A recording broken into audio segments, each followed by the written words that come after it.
22 सितंबर से प्रदेश भर की अनाज मंडियों में धान की खरीदी शुरू है। शनिवार को कांग्रेस के राष्ट्रीय महासचिव एवं राज्यसभा सांसद रणदीप सिंह सुरजेवाला थानेसर मंडी में खरीदी का जायजा लेने पहुंचे, जहां उन्होंने किसानों, मजदूरों और आड़तियों से मुलाकात की। मंडी में धान के लगे ढेर को देखते हुए किसानों ने शिकायत की कि नमी का हवाला देते हुए एजेंसियों फसल खरीदने से इनकार कर रही हैं। इस पर सुरजेवाला ने सरकार को आड़े हाथों लेते हुए कहा कि एक एक दाना खरीदने का दावा करने वाले मुख्यमंत्री नायब सैनी अब किसानों की समस्या से बेखबर हैं। ना तो किसानों को बाढ़ में फसलों को हुए नुकसान का मुआवजा दिया गया और न ही अब उनकी फसल की खरीदी हो रही है। सुरजेवाला ने सरकार से किसानों को पूरी एमएसपी देने की मांग की है। पूरे हरियाणा में जो दुर्गति और दुर्दशा किसान, खेत मजदूर, आड़ती, मंडी मजदूर की इस समय हुई है, वो शायद हरियाणा के इतिहास में कभी नहीं हुई। 31 लाख एकड़ से ज्यादा भूमि में खराबे की रजिस्ट्रेशन किसान करवा चुका। अभी भी 15 से 18 लाख खराबे की रजिस्ट्रेशन बची है। मुआवजे के नाम पर 7,000 रुपए की अनाउंसमेंट हुई, जो बुआई के लिए भी काफी नहीं है और कई जगह तो फूस उठाने के लिए भी काफी नहीं। उसके बावजूद 1 फुटी कोड़ी मुआवजा पूरे हरियाणा के एक किसान को नहीं मिला। किसी एससी बीसी परिवार को जो 4,000 से ज्यादा गांव में पानी का भराव हुआ, वहां नहीं मिला। शहरों में तो मिलने का कोई बात ही नहीं, ट्यूबवेल के तो कोई मुआवजे की चर्चा ही नहीं।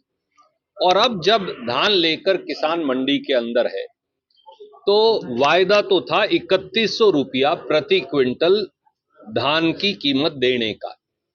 लाडवा की मंडी में आकर हवाई मुख्यमंत्री श्रीमान नायब सैनी एक एक धान का दाना खरीदेंगे, इस प्रकार के जुमले तो गढ़कर चले गए। परंतु किसान को कीमत कितनी मिल रही है? 2389 का न्यूनतम समर्थन मूल्य तो दूर की बात है, आज 1900 रुपए, 2000 रुपए, 2100 रुपए प्रति क्विंटल पर पीआर धान पिटने लग रहा है। 25 रुपया प्रति क्विंटल का कट, 5 से 35 रुपया प्रति क्विंटल तक का कट लग रहा है, ये एक पॉइंट के साथ। तो अगर 2000 और 2100 रुपया पीआर धान की कीमत मिलेगी, 1509 की हालत इससे भी खराब है। उसका निर्यात हमेशा होने की वजह से 3500, 3800, 4000, 4200 तक भी कांग्रेस के समय में मिला। आज वो सारा धान 2500 रुपए से लेके 2900 रुपया प्रति क्विंटल पर पिट रहा है। बाजरे वाले किसान की कीमत और ज्यादा खराब है।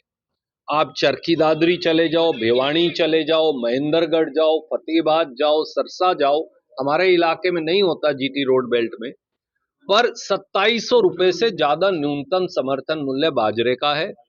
खुद नायब सैनी सरकार ने कह दिया कि 2100 रुपए पे बाजरा खरीदना है, उसकी भी खरीद नहीं हो रही। अकेले चरखी दादरी में 70,000 क्विंटल बाजरा आज के दिन पड़ा है मंडी के अंदर। तो किसान जो है वो दुर्दशा का शिकार है। अगली फसल की बुआई जिन खेतों में पानी है वहां होगी या नहीं होगी, इसका कोई मालूम नहीं, और दर दर की ठोकरें खाता है। और जो श्रीमान नायब सैनी हैं, उनको हेलीकॉप्टर से उतरकर ना 3100 रुपया प्रति क्विंटल देने की फुर्सत और ना 2389 रुपए का न्यूनतम समर्थन मूल्य देने की फुर्सत। हमारी मांग बड़ी सीधी है, किसान का पीआर धान बगैर नमी के कट के, नमी का कसूर किसान का थोड़ी है, वो तो बेमौसमी बरसात हुई, और अगर कहीं थोड़ी बहुत नमी है तो सरकार वो सहन करे। सरकार क्यों नहीं कह सकती? आगे बढ़कर भाजपा की सरकार ये कह सकती है कि जो नमी का कट है वो हरियाणा की सरकार देगी, या आधा केंद्र की बीजेपी सरकार देगी, आधा हरियाणा का सरकार देगी, किसान को पूरा एमएसपी मिलेगा। तो किसान को पूरा एमएसपी मिले पीआर का।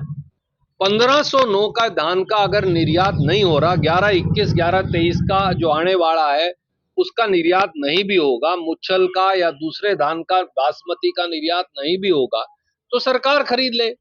3500, 3800, 4000 रुपया प्रति क्विंटल का निर्धारित करे, स्टोर कर ले, जब निर्यात होगा तब कर दे। इसी प्रकार बाजरे की जो कीमत है वो पूरे एमएसपी के ऊपर बाजरा बिके।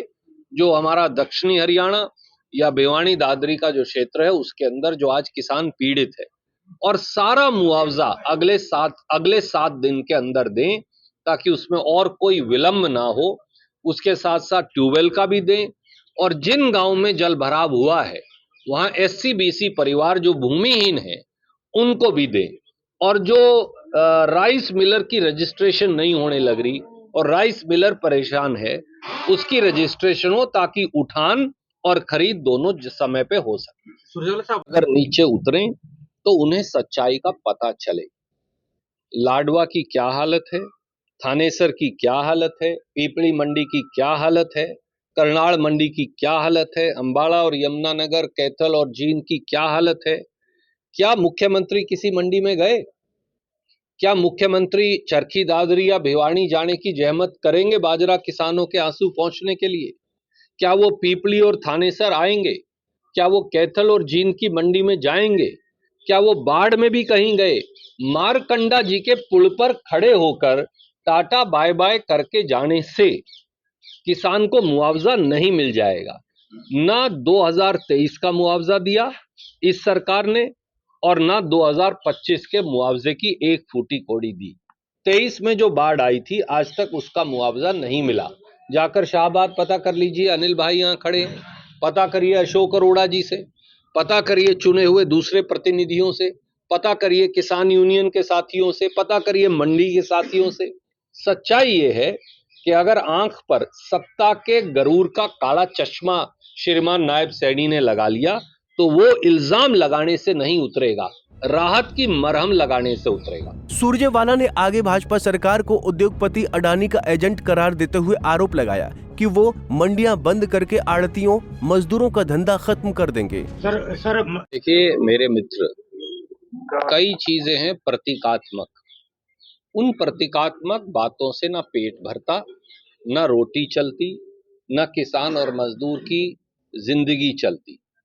सच्चाई ये है कि बीजेपी सरकार, जैसे उन्होंने ढाड मंडी पे ताला लगाया है, इसी प्रकार वो पूरे हरियाणा की मंडियों पर ताला लगाकर हमारे आड़ती भाइयों का, मुनीम भाइयों का, जो तोलने वाले हमारे साथी हैं उनका, मंडी के मजदूरों का, इन सबका धंधा बंद करके जैसे ही अडानी का साइलो पानीपत में शुरू हो जाएगा, वो अडानी का साइलो पूरी जीटी रोड की गेहूं और धान उठाया करेगा।